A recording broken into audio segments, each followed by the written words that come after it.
Hola chicos, buenas tardes. Empezamos entonces con nuestra materia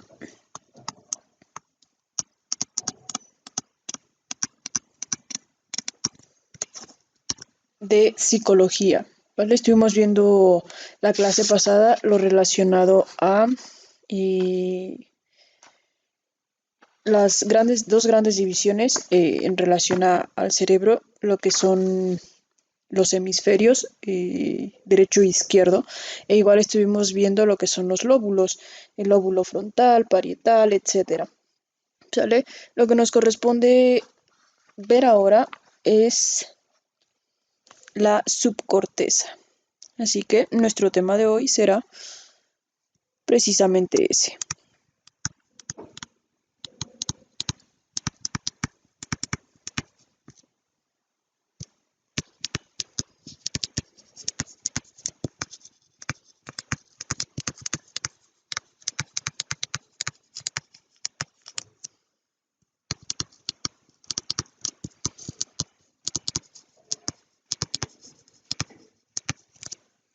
Este será nuestro tema. ¿Sale?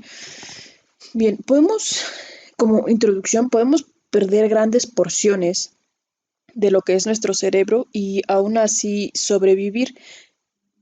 Esto no sucede lo mismo cuando perdemos áreas situadas debajo de la corteza. Un daño serio en esta región, es decir, en la parte inferior de lo que es nuestro cerebro, puede resultar fatal. Algunas áreas de ella regulan muchas funciones vitales, como lo es el hambre, el sueño, la atención, el sexo, la respiración, etcétera. Y vamos a examinar de manera muy breve cada una de ellas. Para que nos demos una idea de a qué nos referimos con subcorteza, tenemos esta imagen. Esto, lo que está en color como estoy encerrando en color azul, es prácticamente el cerebro. Lo demás que está coloreado son las partes que conforman la subcorteza cerebral. ¿Sale? Entonces, un daño aquí, obviamente no te voy a decir que no va a tener repercusiones, pero permite al individuo tener, dependiendo qué área sea, permite al individuo tener posibilidades de sobrevivir. No obstante, en esta parte, en la que está coloreada, sería prácticamente nula la sobrevivencia del ser humano. Esta parte es muy compleja y prácticamente conecta lo que es el cerebro con lo que es el resto del cuerpo. Ahí es la importancia que esta tiene. Em, Continuando entonces con esta parte de lo que es el cerebro, tenemos que, ya vimos dónde se ubica la corteza, y esta puede dividirse en tallo cerebral,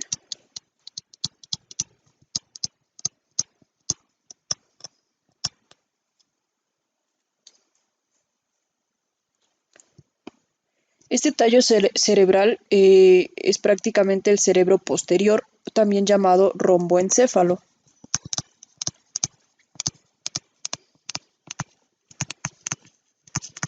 Tenemos lo que es el mesencéfalo o cerebro medio y el prosencéfalo,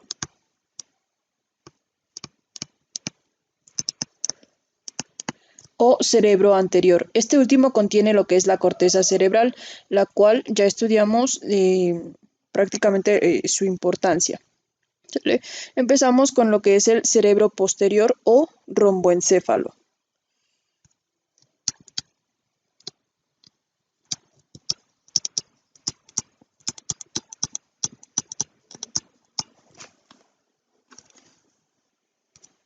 Aquí tenemos una imagen ilustrativa de donde se encuentra el romboencéfalo, y prácticamente es el paso fundamental que conecta, te dejo la imagen, que conecta o para el paso de la información desde la cédula espinal hasta el prosencéfalo, es decir, este es el puente, por llamarlo de alguna manera, de información de aquí hasta acá. Y obviamente de aquí se conecta a lo que es todo el cerebro. Esta parte del cerebro también ayuda a lo que es el movimiento voluntario. Hay dos tipos de movimiento, voluntario y movimiento involuntario. Este es el que puedes controlar, no sé, quieres mover tu mano, pues nada, la mueves. Quieres, no sé, em, patear algo, vas y lo pateas, ¿no? Es algo que tú puedes controlar. En cambio, hay otros movimientos que son involuntarios, que son aquellos que no puedes controlar. Por ejemplo, la respiración, el movimiento de lo que son tus pulmones en la respiración tal cual, estás dormido y no es algo como que puedas controlar, o el movimiento del corazón al bombear sangre, ¿vale? No es como que digas, ah, pues ya no quiero bombear sangre y ya no lo hago, ¿sale? Es algo involuntario. Son aquellas acciones que no puedes dejar de hacer solamente por querer dejar de hacerlas.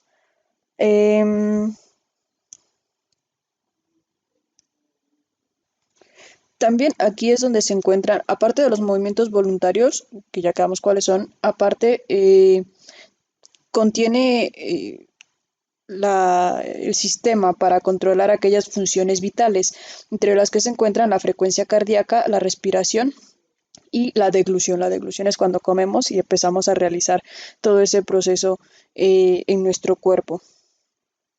Algunos fármacos, es decir, algunos medicamentos, algunas enfermedades y algunas lesiones pueden deteriorarla y acabar con la vida del individuo, o bien ponerla en peligro. Un golpe en el cuello eh, resulta ser extremadamente peligroso. ¿Por qué? Porque se podría perder esta función en el ser humano. El puente de Barolio es una parte ubicada dentro del romboencéfalo.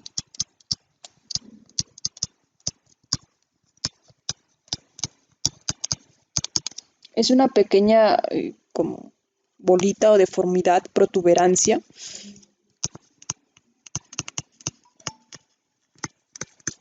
situada en el mesencéfalo y funciona como puente entre el bulbo raquídeo y otras áreas del cerebro, además de conectarse con otras muchas estructuras como lo puede ser el cerebelo, el cual influye en lo que es el sueño y la activación. Hablando del cerebelo, vamos con esa parte de el sistema. El cerebelo se encuentra acá y es parte del romboencéfalo, como te puedes dar cuenta, en color morado aquí. Entonces es esta parte que estoy pintando de azul.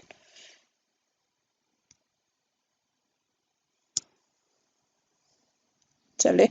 Escribí cerebro y es cerebelo. Ahora sí.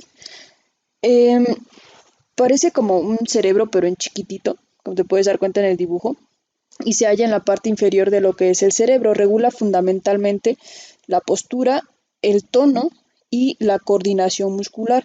También almacena memorias relacionadas con destrezas y hábitos. Es decir, levantarte a correr por las mañanas es un hábito, entonces se almacena en esa parte del cerebro. ¿Qué sucede cuando por alguna cuestión el cerebelo se lesiona? Prácticamente si existiese una lesión en esta parte, tendríamos dificultades para caminar, correr o jugar.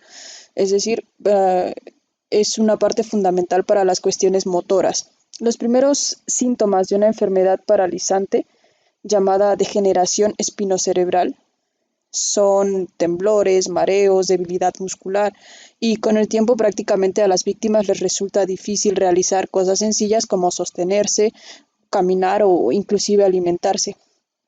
Cualquier enfermedad relacionada a esta parte de nuestro cerebro, el cerebelo, tiene como fin estos síntomas y como fin ahora sí lo que es eh, la inmovilización de las extremidades.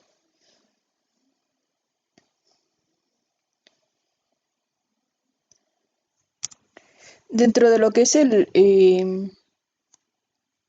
esta parte de el cerebro, lo relacionado a las cuestiones del romboencéfalo, tenemos otro elemento importante que es la formación reticular.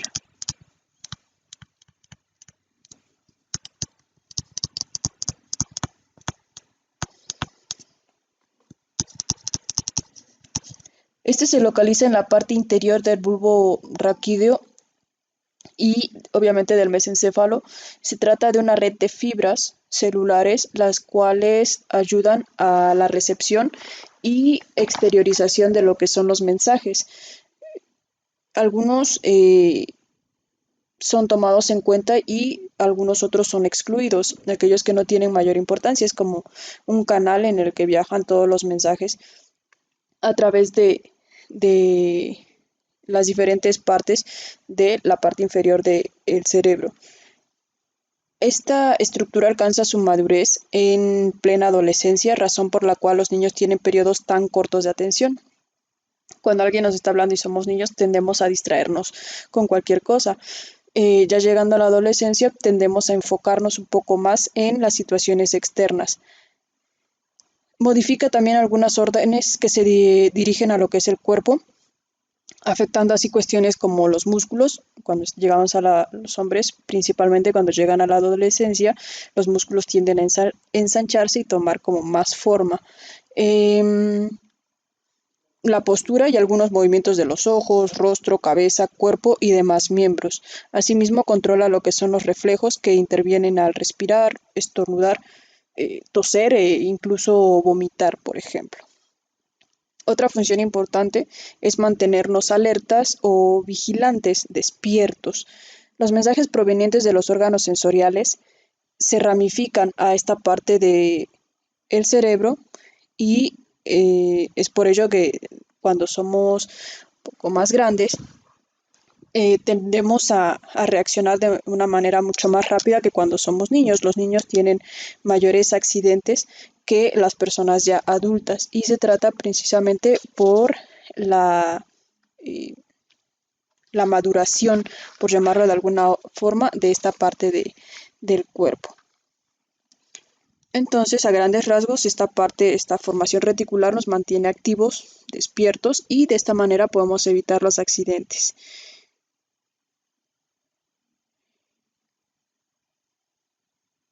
Una como pequeño tip que se tiene es que si por ejemplo te estás quedando como dormido, un pequeño pellizco en lo que es eh, la parte de la oreja, hasta que sientas un poco de dolor, tampoco vayas a hacerlo a lo bestia, ¿no?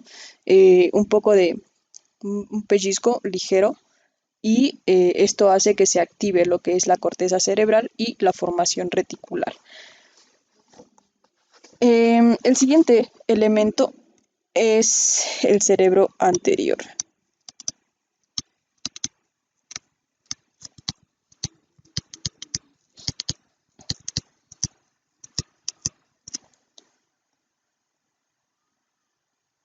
Estos se encuentran en lo más profundo de lo que es el cerebro y se divide en dos grandes partes fundamentales, lo que es el tálamo y el hipotálamo.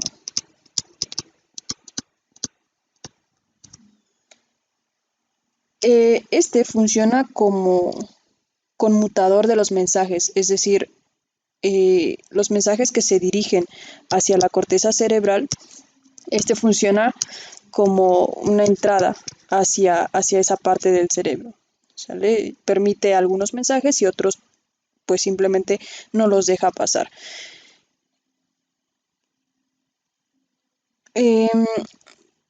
Principalmente se enfoca en mensajes a través de cuestiones sensoriales, como podría ser la visión.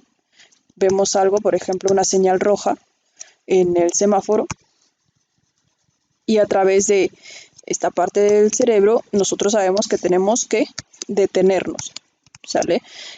También en cuestiones relacionadas a la audición, la estimulación táctil, aquello que tocamos, y cuestiones gustativas, lo que comemos, pasan por esta estructura y la mínima lesión puede ocasionar, lógicamente, ceguera, pérdida de sentidos, a excepción de lo que es el olfato. Puedes perder cualquier sentido, menos el olfato, que no se regula a través de esta, de esta parte del cerebro. El hipotálamo tiene aproximadamente el tamaño de una uva, es decir, es muy pequeña, y a pesar de esas dimensiones es el centro que regula las emociones y muchos motivos primarios. Influyen conductas como la ira, sexo, por ejemplo, control de la temperatura, segregación de hormonas, alimentación, ingestión de bebidas, sueño, vigilia, emoción. Prácticamente es como el cruce de varias regiones en el cerebro y es la trayectoria definitiva de muchas clases de conducta. Es el último lugar donde las conductas se organizan o se escogen antes de que éstas salgan al cerebro, haciendo que el organismo reaccione. Entonces, el hipotálamo es uno de los elementos más importantes de todo nuestro cerebro. Imaginar, tan sencillo como es regular la ira. Si una persona no controla su ira, puede llegar incluso a cometer alguna cuestión desagradable, un homicidio o alguna otra cosa con ciertos índices de violencia muy marcados. El siguiente sistema que veremos es el sistema límbico.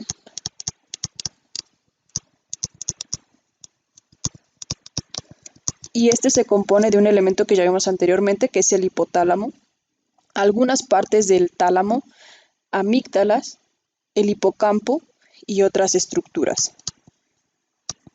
Hipotálamo, tálamo, amígdala, hipocampo, entre otras estructuras. Aquí tu actividad será dibujar el sistema límbico, colocando cada uno de estos elementos. ¿Para qué sirve el sistema límbico? Para la producción de emociones y la conducta motivada. Que tengas las ganas de hacer algo o por el contrario, que no te dé ganas de hacer nada. En varios de los puntos, como incluye lo que es el hipotálamo, obviamente se origina lo que es la ira, pero también otros sentimientos como lo es el temor, respuestas sexuales, excitación, cuestiones agresivas, y otro tipo de cuestiones como que nuestros músculos se tensen, y esto origina lo que es una conducta también autodestructiva y destructiva para aquellas personas que nos rodean. A lo largo de la evolución, el sistema límbico fue la primera capa en aparecer en los animales. En los animales inferiores, es decir, aquellos que no pertenecen a la rama de los homínidos o relacionados a los seres humanos, contribuye a organizar respuestas básicas de supervivencia, por ejemplo, la alimentación, el escape, la lucha, la reproducción, etc. En el hombre subsiste un nexo claro con las emociones. El sistema límbico para los animales lo realizan simplemente para sobrevivir, mientras que nosotros los seres humanos lo utilizamos o está un poco desarrollado para tener cuestiones de sensación y emoción principalmente. Y dentro de las emociones más fuertes que se originan en el sistema límbico es el miedo. Por ejemplo, durante una situación que se presente, el primer sentimiento o emoción que sabemos tenemos es precisamente ¿sale? Lo que es el miedo. Es una respuesta para mantenernos alerta a cualquier situación que pueda haber a nuestro alrededor. Y con ello preservarnos o tener en cuenta situaciones como la sobrevivencia. Bien, con esto terminamos el video de hoy. Nos estamos leyendo por WhatsApp y cualquier duda con alguna palabra o algo que no haya quedado bien, avísame y lo checamos. ¿Sale?